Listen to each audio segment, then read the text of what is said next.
رات کی خاموشی میں ایک ایسی چیخ گونجی جس نے پورے محل کو ہلا کر رکھ دیا۔ ایک بوڑھی عورت انصاف کے لیے دربار کے دروازے پر کھڑی تھی، لیکن اس کی آنکھوں میں آنسوؤں کے ساتھ ایک خطرناک راز بھی چھپا تھا۔ کوئی نہیں جانتا تھا کہ یہ فریاد ایک معصوم انسان کی زندگی بدل دے گی، اور ایک ایسا کھیل شروع ہونے والا ہے جس میں سچ اور جھوٹ کی جنگ پوری سلطنت کو ہلا کر رکھ دے گی۔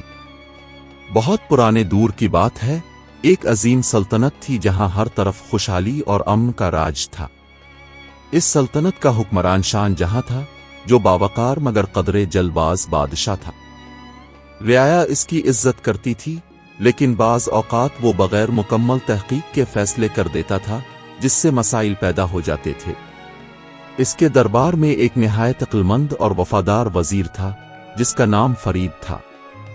فرید نہ صرف ذہین بلکہ انتہائی دیانتدار بھی تھا۔ وہ ہمیشہ سچ بولتا اور بادشاہ کو درست مشورہ دیتا، چاہے وہ بادشاہ کو پسند آئے یا نہ آئے۔ دربار میں کچھ لوگ فرید سے حسد کرتے تھے۔ وہ چاہتے تھے کہ کسی طرح فرید کو بدنام کر دیا جائے تاکہ اس کی عزت کم ہو جائے۔ اسی سلطنت کے ایک ویران علاقے میں ایک بوڑھی عورت زرینہ رہتی تھی، جس کے بارے میں مشہور تھا کہ وہ جادو جانتی ہے۔ وہ نہایت چالاک اور انتقامی مزاج رکھتی تھی۔ کچھ عرصہ پہلے فرید نے اس کی دھوکہ دہی کو بے نقاب کیا تھا، جس کی وجہ سے اسے سزا ملی۔ تب سے زرینہ کے دل میں فرید کے خلاف شدید نفرت پیدا ہو گئی تھی۔ ایک رات وہ اپنے کچے گھر میں بیٹھی بولی، فرید نے میری بے عزتی کی ہے، اب میں اسے سکون سے جینے نہیں دوں گی۔ چند دنوں بعد اس نے ایک خطرناک منصوبہ تیار کیا۔ وہ ایک کمزور اور لاچار بوڑھی عورت کا روپ دھار کر محل کے دروازے پر پہنچی۔ اس کی حالت دیکھ کر سپاہیوں کو اس پر ترس آ گیا اور وہ اسے دربار میں لے گئے۔ وہ بادشاہ کے سامنے جا کر رونے لگی، حضور، مجھے انصاف چاہیے، آپ کے وزیر نے میرا سب کچھ چھین لیا۔ بادشاہ چونک گیا، کیا کہا تم نے؟ ہمارے وزیر نے؟ جی حضور، اس نے میرا گھر، میرا مال سب لوٹ لیا۔ دربار میں سناٹا چھا گیا۔ فوراً فرید کو بلایا گیا۔ فرید دربار میں آیا تو اس کے چہرے پر حیرت تھی۔ حضور، آپ نے مجھے طلب فرمایا؟ بادشاہ نے سخت آواز میں کہا، کیا تم نے اس بوڑھی عورت پر ظلم کیا ہے؟ فرید نے سکون سے جواب دیا، ہرگز نہیں حضور، میں نے کبھی کسی پر ظلم نہیں کیا، یہ الزام جھوٹا ہے۔ بوڑھی عورت چیخنے لگی، یہ جھوٹ بول رہا ہے، مجھے انصاف چاہیے۔ دربار کے کچھ لوگ اس عورت کی باتوں سے متاثر ہو گئے اور سرگوشیاں شروع ہو گئیں۔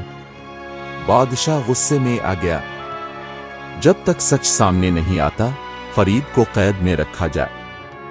فرید نے سر جھکا کر کہا، حضور، مجھے اپنی بے گناہی پر یقین ہے، میں صبر کروں گا۔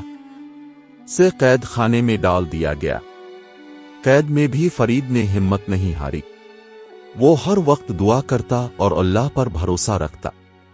وہ جانتا تھا کہ سچ ایک دن ضرور ظاہر ہوگا۔ ادھر زرینہ اپنی چال کی کامیابی پر خوش تھی۔ اسے لگ رہا تھا کہ اس نے اپنا بدلہ لے لیا ہے، لیکن تقدیر کو کچھ اور ہی منظور تھا۔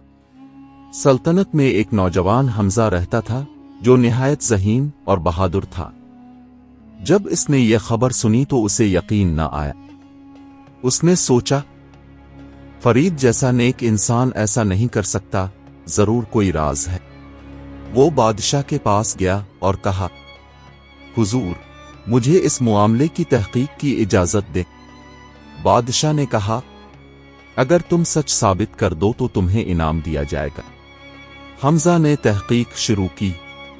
اس نے اس بوڑھی عورت کا پیچھا کیا اور اس کے بارے میں معلومات جمع کیں۔ جلد ہی اسے پتا چلا کہ وہ کوئی عام عورت نہیں بلکہ جادوگرنی زرینہ ہے۔ حمزہ نے ایک چال چلنے کا فیصلہ کیا۔ وہ زرینہ کے پاس گیا اور بولا، میں جادو سیکھنا چاہتا ہوں، کیا آپ مجھے سکھائیں گی؟ زرینہ خوش ہو گئی اور اسے اپنا شاگرد بنا لیا۔ آہستہ آہستہ حمزہ نے اس کا اعتماد حاصل کر لیا۔